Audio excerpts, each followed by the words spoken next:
This is the reason why you haven't got balance in your boxing stance. Look at my feet, they're crossing. Instead, you need to stand toe to heel with a slight gap between your legs, just like that. Okay, let's go over our foot movement. The foot that leads when you step is the foot leading in that direction.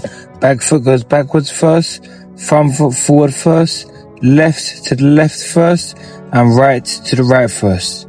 Just like that, keeping your stance nice and wide. Look, you don't want to be doing this, bringing your legs together, because you're going to lose balance. Your feet are too close together. The only one time you can step with the back foot first is when you have a wide stance. Look at that. I have a very wide stance to begin with, so I can lead with the back foot. If I'm going forward, I can lead with the back foot. If I'm going backwards, I can lead with the back foot. Only when you have a wide stance. Now look at this. I'm throwing my jab, but my chin is exposed. The chin needs to be tucked in, protected by your shoulder when you jab. And look at this. Your hand also needs to pronate. You need to pronate your hand, your wrist, landing with the two leading knuckles when you throw your jab. Perfect. Look at that. My rear hand is tight beside my chin, keeping me safe. Look, it's back to the stance. I can't throw across, I'm losing balance. The reason why is because you're not in a well-balanced stance. You need to be in a balanced stance, so when you turn from your foot, hip and shoulder, you can lean on your right hand side, because you're like a pyramid. You're well-balanced. Just like that. Perfect.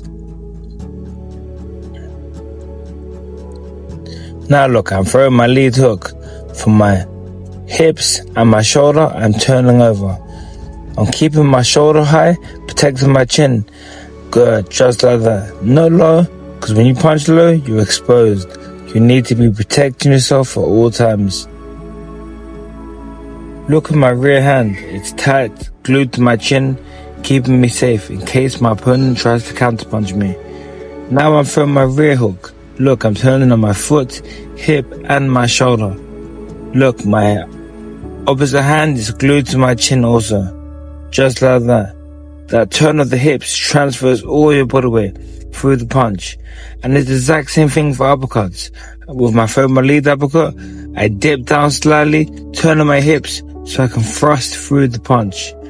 Just like that. I'm not dropping my hand too low either. And it's the same thing with my rear uppercut. Turning on your foot, hip, and shoulder with your opposite hand glued tight to your chin. Perfect. Look, back to the stance. I can't slip punches with my legs are crossed like that. My legs have to be apart, well balanced, so I can slip to either my left or my right.